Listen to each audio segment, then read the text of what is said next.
বন্ধুরা, এই গুরুত্বপূর্ণ অনুষ্ঠানে আপনাদের সবাইকে স্বাগতম। বন্ধুরা, আগামী 24 ঘন্টার জন্য সতর্ক হয়ে যান, কারণ আপনার মাথার উপর থেকে ছাদ সরে যেতে চলেছে। একটি ছোট ভুল আপনাকে রাস্তায় নিয়ে আসতে পারে। হ্যাঁ বন্ধুরা, যে ঘটনা আপনার ঘর এবং পরিবার ভেঙেছিল, সেই একই ঘটনা আবার আপনার বাড়িতে ঘটতে চলেছে। আজ আমার এই ভবিষ্যৎবাণীটি আপনার দুটি কান খুলে শুনে নিন, কারণ এইবার আপনার রাশিফল যে হিসাব নিয়ে এসেছে তা সাধারণ নয়। বন্ধুরা, গত কিছু সময় ধরে আপনার ভাগ্য আপনাকে অনেক কাঁদিয়েছে। ছোট ছোট জিনিসের জন্য অনেক কষ্ট দিয়েছে। আপনার জীবনে অনেক বেশি সমস্যা এসেছিল, কিন্তু দেখুন, এখনো সময় ভালো হয়নি। এই ভিডিওতে যে তিক্ত সত্য আমি আপনাকে বলতে যাচ্ছি তা সাধারণ হবে না। দেখুন বন্ধুরা, শুধু কাঁদলে আপনি কিছুই পাবেন না। হ্যাঁ, আমি আপনাকে বলছি যে আগামী 24 ঘন্টার মধ্যে আপনি কাঁদতেও চলেছেন, কারণ আপনার পরিবারও আপনার থেকে দূরে চলে যেতে পারে। যদি আপনি এই ভিডিওটি শেষ পর্যন্ত না দেখেন, তবে আপনার চেয়ে বড় মূর্খ আর কেউ হবে না, কারণ আপনার রাশির অষ্টম ঘরে শনিদেব বিরাজমান আছেন এবং বলা হয় যে শনিদেবের সিদ্ধান্তের সামনে কারো চলে না। শনিদেবই আমাদের ভাগ্য, আমাদের দুর্ভাগ্য, আমাদের শুভ এবং অশুভ লেখেন, তাই এইবার শনিদেবের সিদ্ধান্ত সাধারণ হবে না। আপনাকে যে যে সতর্কতাগুলো আমি বলবো সেগুলো অবশ্যই মেনে চলতে হবে। কিন্তু এই ভিডিওতে কিছু বিশেষ উপায়ও আমি আপনার জন্য নিয়ে এসেছি। সেগুলো শোনা আপনার জন্য খুব জরুরি হবে। তো দেখুন বন্ধুরা, আজ আমি আপনার বেশি সময় নেব না, কারণ বিপত্তি অনেক বড় এবং আপনি যত তাড়াতাড়ি এই ভিডিওটি শুনবেন, তত তাড়াতাড়ি আপনি সিদ্ধান্ত নিতে সফল হবেন। তাই সবার আগে এই ভিডিওটি লাইক করুন এবং কমেন্ট বক্সে অবশ্যই ওম শনিশ্চরায় নমঃ লিখুন। শনিদেব আপনার সমস্ত মনস্কামনা পূর্ণ করবেন। দেখুন বন্ধুরা, সময়ের চাকা ঘুরতে চলেছে। গত কিছু সময় ধরে আপনার বাড়িতে যে প্রতিদিন ঝগড়া বিবাদ হচ্ছিল, ছোট ছোট কথায় পরিবার ভেঙে যাচ্ছিল, সেই একই ঘটনা আবার আপনার বাড়িতে ঘটার পূর্ণ সম্ভাবনা আছে। কেন? কারণ দেখুন, আপনি মনকে মেরে ফেলতে শিখছেন না। যদি আপনি আপনার পরিবারকে সঙ্গে নিয়ে চলতে চান, আপনার ঘরকে বাঁচাতে চান, তবে আপনাকে মনকে মারার শিল্প শিখতে হবে, কারণ প্রতিটি কথার জবাব দেওয়া যায় না। বন্ধুরা, আপনার বাড়ির যে মহিলারা আছেন তারা নিজেদের মধ্যে ঝগড়া করছেন এবং বাড়ির পরিবেশ নষ্ট করার চেষ্টা করছেন। তাই বাড়ির মহিলাদের প্রতি বিশেষ অনুরোধ, এই সময় নিজেদের উপর একটু সংযম রাখুন, কারণ দেখুন বন্ধুরা, একটি ঘর তৈরি করতে যুগ লেগে যায় এবং একটি ছোট কথা পুরো ঘরকে ভেঙে দেয়। আজকের কলিযুগের সময়ে এই জিনিসগুলো প্রায়শই প্রতিটি বাড়িতে দেখা যায়। মহিলারা কি করেন যে একটি ছোট কথাকে বড় করে তোলেন, একটি সামান্য বিষয়কে পাহাড় বানিয়ে দেন। কথার খুব বেশি গুরুত্ব থাকে না, কিন্তু তারা সেটিকে বাড়িয়ে বাড়িয়ে আগুনে ঘি ঢালেন এবং তারপর বাইরে থেকে কিছু লোক এসে সেই আগুনে ঘি ঢালার কাজ করে। আমি আপনাকে পরামর্শ দিচ্ছি যে আপনার বাড়ির কথা আপনার বাড়িতেই রাখুন বন্ধুরা। তা সে ছোট কথা হোক বা বড় কথা, যতটা সম্ভব ঘরের চার দেওয়ালের মধ্যে কথা শেষ করার চেষ্টা করুন। এবং আমরা আপনাকে জানিয়ে দিচ্ছি যে আজ আপনার পরিশ্রমের ফল অন্য কেউ ছিনিয়ে নিয়ে যেতে পারে। কিন্তু বলা হয় যে পরিশ্রমের ফল মানুষ ছিনিয়ে নিতে পারে, কিন্তু ভাগ্যের ফল নয়। এখন পরিশ্রম আপনি করেছেন, রক্তঘাম আপনি ঝরিয়েছেন, তাই আপনার মন একটু দুঃখিত হবে বন্ধুরা। কিন্তু দেখুন, হতে পারে ঈশ্বর আপনার জন্য তার চেয়েও ভালো কিছু ভেবে রেখেছেন। হতে পারে ঈশ্বর আপনাকে সেটাই দিতে চান যা আপনার অন্য কারো নয়। তাই মনে রাখবেন যে আপনার মন এবং হৃদয়কে বেশি কষ্ট দেবেন না। এমনিতেই আপনার জীবনে দুঃখের কারণ কম নেই। গত কিছু সময় ধরে আপনি ছোট ছোট জিনিস নিয়ে খুব দুঃখিত হচ্ছেন।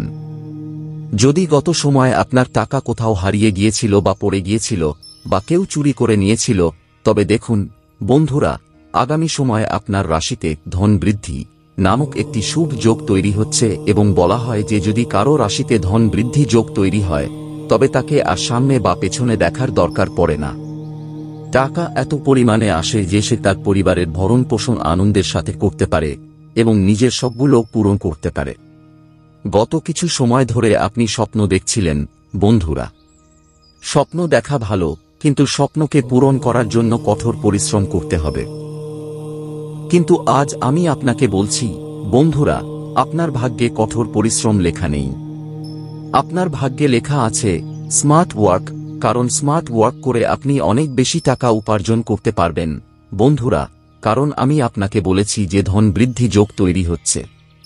এই কারণে কি হবে যে আপনার জীবনে টাকা আসার পথ খুলে যাবে। আপনি জানতেও পারবেন না যে টাকা কোথা থেকে আসছে। যাদের আপনি টাকা ধার দিয়েছিলেন তারা আপনার টাকা ফিরিয়ে দিতে পারে। যেখানে আপনি আপনার টাকা বিনিয়োগ করেছিলেন সেখান থেকে আপনি ভালো পরিমাণে রিটার্ন পাবেন। এখন দেখুন বন্ধুরা, সবকিছুই টাকার মায়া। টাকা থাকলে সবাই আপন, টাকা না থাকলে কেউ আপন নয়।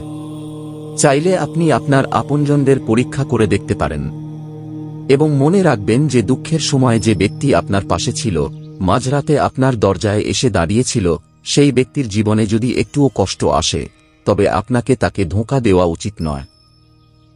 আপনাকে তার দরজায় সবার আগে গিয়ে দাঁড়াতে হবে বন্ধুরা, কারণ জীবনের আসল সত্য এটাই যে যদি কোনো ব্যক্তি রাতে আমাদের দুঃখে আমাদের পাশে ছিল তবে আমাদের অধিকার আছে যে আমরাও তার সুখে হয়তো পেছনে দাঁড়াই, কিন্তু দুঃখে সবার আগে দাঁড়াই। কারণ আজকের দিনের সম্পর্কগুলো ফাঁপা হয়ে যাচ্ছে। প্রতিটি সম্পর্ক আজ কোনো না কোনো স্বার্থের সাথে যুক্ত, কোনো না কোনো উদ্দেশ্য নিয়ে যুক্ত। উদ্দেশ্য পূরণ হলে আপনারাও ছেড়ে চলে যায় এবং উদ্দেশ্য থাকলে পররাও আপন হয়ে যায়। দেখুন বন্ধুরা, আপনার পরিবারেও এমন কিছু আত্মীয় অবশ্যই থাকবে যে যখন তাদের নিজের উদ্দেশ্য থাকে তখন তারা আপনার বাড়িতে আসে, মিষ্টি মিষ্টি কথা বলে আপনার প্রশংসা করে, আপনাকে আকাশে তোলে, কিন্তু যেই তাদের উদ্দেশ্য পূরণ হয় তারা পেছনে গিয়ে আপনার এমন বদনাম করে যে যখন সেই বদনাম আপনার কানে পৌঁছাবে তখন আপনার বিশ্বাস হবে না। কারণ বন্ধুরা, এই ঘটনাগুলো সবচেয়ে বেশি একটি যৌথ পরিবারের মধ্যে ঘটে থাকে। যেমন আত্মীয় স্বজন। ধরে নিন যে আজকের জীবনে মানুষের সবচেয়ে বড় শত্রুকে আত্মীয় স্বজন। যদি সামান্য কোনো বিবাদ জানতে পারে তবে পুরো সমাজে, পুরো পরিবারে এমনভাবে কথা ছড়ায় যে কোনো পর হয়ে যায়। এটি কখনো কখনো আমাদের উপলব্ধি করায় যে আপন কেউ হয় না। সবাই দেখা যায় কিন্তু কেউ থাকে না। আপনার পরিবারের একটি ছোট কথা কোনো ব্যক্তির কানে চলে যেতে পারে বন্ধুরা। মনে রাখবেন যে যদি এই কথা কানে চলে যায় তবে আপনার পরিবারের বদনাম হতে সময় লাগবে না। এবং দেখুন, আমি আপনাকে এতটুকু অবশ্যই বলছি যে যদি আপনার বাবা মা আপনাকে কিছু বলছেন, কোনো আত্মীয়ের সম্পর্কে কোনো সত্য কথা বলছেন, তবে তাদের কথা মনোযোগ দিয়ে শুনুন। কারণ যদি তারা সবাইকে পরীক্ষা করেছেন তবে স্বাভাবিকভাবেই তারা সবার আসল রূপও জানেন। দেখুন বন্ধুরা, বিবাহশাদীর ব্যাপারে আপনাকে একটু সতর্ক থাকতে হবে। কোনো ভদ্র ব্যক্তির মাধ্যমে আপনার ছেলে বা মেয়ের জন্য একটি খুব ভালো প্রস্তাব আসতে পারে, কিন্তু আপনি কি দেখবেন? ছেলের মধ্যে শুধু গুণ, ছেলের ব্যবহার, ছেলের টাকা আপনাকে এখানে দেখতে হবে না। তার কাছে বড় বাড়ি আছে, তার কাছে লম্বা গাড়ি আছে, তার কাছে অনেক টাকা আছে। দেখুন, টাকা, বাড়ি, লম্বা গাড়ি এগুলো থাকা জরুরি, কিন্তু মানুষটি হৃদয় দিয়ে পরিষ্কার হওয়া উচিত। যদি কারো মনই খারাপ হয়, যদি কারো মনে সবসময় অন্য ছেলে বা মেয়েদের প্রতি খারাপ ভাবনা চলতে থাকে, যদি সে ব্যভিচারে লিপ্ত থাকে, তবে অবিলম্বে এমন প্রস্তাব প্রত্যাখ্যান করুন। কারণ যদি আপনি জীবিত অবস্থায় আপনার ছেলে বা মেয়ের জীবন নরক বানাতে চান তবেই বড় বাংলো, বড় গাড়ি, বড় হাইফাই পরিবারে বিয়ে করুন। কারণ দেখুন, টাকার মায়া খুব খারাপ। যদি কোনো মানুষ একবার টাকার মায়া পড়ে যায় এবং টাকার মায়ায় অন্ধ হয়ে যায় তবে সেই মানুষকে কোনো সঠিক পথ দেখাতে পারে না। প্রায়শই বড় বড় শহরে এটাই হয়। বড় বড় বাড়ির ছেলেমেয়েরা এখানে সেখানে গিয়ে সম্পর্ক তৈরি করে, তারপর সম্পর্ক ভেঙে দেয়, তারপর কখনো অন্য বন্ধুর সাথে চলে যায়, কখনো অন্য কারো সাথে। আজকের সময়ে এটি একটি সাধারণ ব্যাপার হয়ে গেছে। কিন্তু একটি পবিত্র সম্পর্ক সেটাই হয় যেখানে শুধুমাত্র একজন ব্যক্তির সাথে থেকে একটি সম্পর্ক বিবাহ পর্যন্ত নিয়ে যাওয়া হয়। আজকের সময়ে বন্ধুরা, দেখুন, আমি আপনাকে বলছি যে যদি আপনি চান যে আপনি কোনো দুশ্চিন্তায় একেবারেই না পড়েন এবং আপনার জীবনে সবসময় সুখ থাকুক, তবে সবার আগে আপনার কাজগুলোকে ঠিক করার দিকে মনোযোগ দিন। না কারো মনে কষ্ট দেবেন, না কারো হৃদয়কে। আপনার বলা কিছু কথা আপনার নিজের পরিবারের সদস্যদের হৃদয়ে আঘাত করতে পারে। আপনাকে ভেবেচিন্তে কথা বলার শিল্প শিখতে হবে বন্ধুরা। কারণ বলা হয় যে একবার তীর এবং তরোজালের ক্ষত পূরণ করা যায়, কিন্তু শব্দের ক্ষত পূরণ করতে পুরো জীবন চলে যায়। ভেবেচিন্তে কথা বলার শিল্প এই কারণে আসা উচিত, কারণ আমাদের অনেক সময় কথা বলার সময় জানা থাকে না যে আমাদের সামনে কে আছে এবং কে নেই। প্রায়শই আপনি রাগে কি করেন যে প্রতিটি ব্যক্তিকে যা ইচ্ছা তাই বলে দেন। তার ব্যক্তিগত জীবনে আপনার শব্দ দিয়ে প্রবেশ করে যান, তো এমনটা করা উচিত নয়। সে আপনাকে তার ব্যক্তিগত জীবন সম্পর্কে এই কারণে বলেছে, কারণ আপনি তার আপন। আপনি পর নন। যদি আপনি পরের মতো আচরণ করেন, তবে সেই ব্যক্তির হৃদয় থেকে আপনার পুরো সম্মান চলে যাবে। আমরা আপনাকে বলছি যে যদি আপনি টাকার ব্যবস্থা করতে চান, তবে তাড়াতাড়ি করুন, কারণ আগামী সময়ে উৎসব আসছে। উৎসবগুলোতে আপনাকে পকেট খালি করতে হতে পারে, খরচ হতে পারে, তাই টাকা ভালোভাবে পরিকল্পনা করে খরচ করুন। যদি আপনি এই মুহূর্তে ছোট ছোট জিনিসগুলো উপেক্ষা করেন, তবে দেখুন আপনার সময় খুব ভালো চলছে। এমনটা নয় যে জীবনে শুধু দেখুন। মানুষের দেখার দৃষ্টিভঙ্গি অনেক বেশি গুরুত্বপূর্ণ। যদি আপনি জীবনে শুধু দুঃখ দেখেন, তবে আপনাকে দুঃখ দেখা যাবে। সুখ দেখলে সুখ দেখা যাবে। প্রতিটি জিনিসে সুখ এবং দুঃখ উভয়ই সমানভাবে বিদ্যমান থাকে। এখন এটি আমাদের চোখের উপর নির্ভর করে যে আমরা কি জিনিস সবার আগে দেখি। যাদের একটি বড় গাড়ি কেনার স্বপ্ন ছিল, যেমন গাড়ি বা বুলেট, তবে দেখুন, টাকার ব্যবস্থা করা এখন থেকেই শুরু করে দিন, কারণ আজকের সময় টাকা ছাড়া কিছুই পাওয়া যায় না।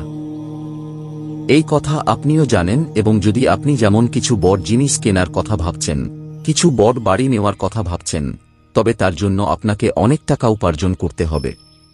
এখন এত টাকা উপার্জন করুন যে যদি আপনি সেই জিনিসটি নিয়েও নেন, তবে তারপরেও আপনার কাছে পর্যাপ্ত পরিমাণে টাকা থাকে, কারণ দেখুন, আমরা আপনাকে এতটুকুই বলি যে যতটা চাদর, ততটাই পা ছড়ানো উচিত।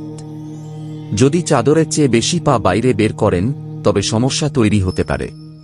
কিছু লোক আপনার আত্মসম্মানের উপর আঙুল তুলতে পারে, আপনার ভাবমূর্তি নষ্ট করার পুরো চেষ্টা করতে পারে।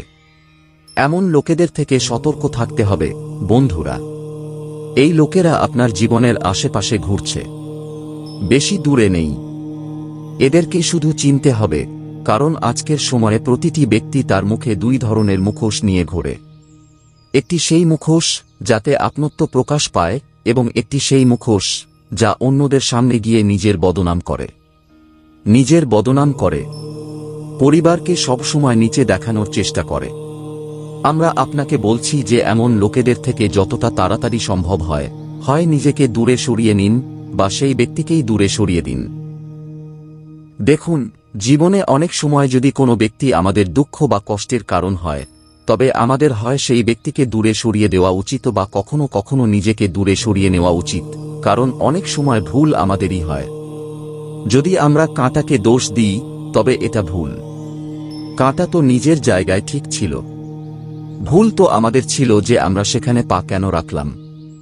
অর্থাৎ এটাই কারণ, বন্ধুরা, যে যদি কোনো ব্যক্তি ভুল, এবং আপনি জানেন যে সেই ব্যক্তি ভুল, তবে আপনার ভুল আছে যে আপনি সেই ব্যক্তির সাথে সম্পর্ক রাখছেন, সেই ব্যক্তির সাথে সম্পর্ক করছেন।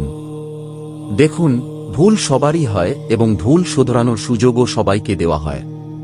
আপনার চিন্তাভাবনা শোধরানোর জন্য আমি আপনাকে হাত জোট করে অনুরোধ করি যে আপনার চিন্তাভাবনা শোধরান, কারণ আপনি যা বলেন, আপনার জীবনে সেই জিনিসই আসে। যদি আজ আপনি বলেন যে আমি খুব সুখী, আমার জীবনে তো খুব আরাম, তবে দেখুন, সেটা আপনাকে আপনার জীবনের আশেপাশে ঘটতে দেখা যাবে। ছোট ছোট জিনিসগুলোতে, বন্ধুরা, আপনি সুখ পাবেন। ছোট ছোট জিনিসগুলো আপনাকে অনেক সুখ দেবে।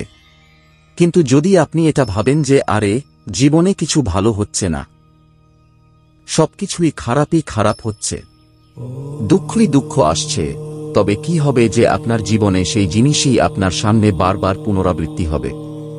এই ভাগ্য, এই নবগ্রহ এবং এই পিতৃপুরুষ। এখন আমরা আপনাকে বলছি, বন্ধুরা, যে আপনার বাড়িতে যদি পিতৃদোষ থাকে, তবে অবিলম্বে আপনার কিছু উপায় করা প্রয়োজন। দেখুন, পিতৃপুরুষদের কৃপা যখন কোনো মানুষকে মেলে, তখন মানুষ সাগর থেকেও পার হয়ে যায়। কিন্তু যখন পিতৃপুরুষরা রুষ্ট হয়ে যান, পিতৃদোষ লাগে, তখন রাজাও ফকির হয়ে যায়। দেখুন, কলিযুগে আজকের দিনে লোকেরা জানে না যে পিতৃপুরুষ কি হয়, পূর্বপুরুষ কি হয়, কুল দেবীদেবতা কি হয়। কেন? কারণ আজকের দিনে তো লোকেরা আধুনিক হয়ে গেছে এবং আধুনিক হওয়ার চক্করে বাড়ির দেবীদেবতাদের ভুলে গেছে। লোকেরা বাইরের দেবীদেবতাদের পূজা করে। কেউ খাটু শ্যামজি যায়, কেউ কেদারনাথ যায়, কেউ হরিদ্বার যায়, কেউ রামেশ্বর যায়, কিন্তু কেউ নিজের বাড়ির মন্দিরে যে আমাদের কুল দেবীদেবতা, যে পিতৃপুরুষরা বিরাজমান আছেন, তাদের পূজা করে না।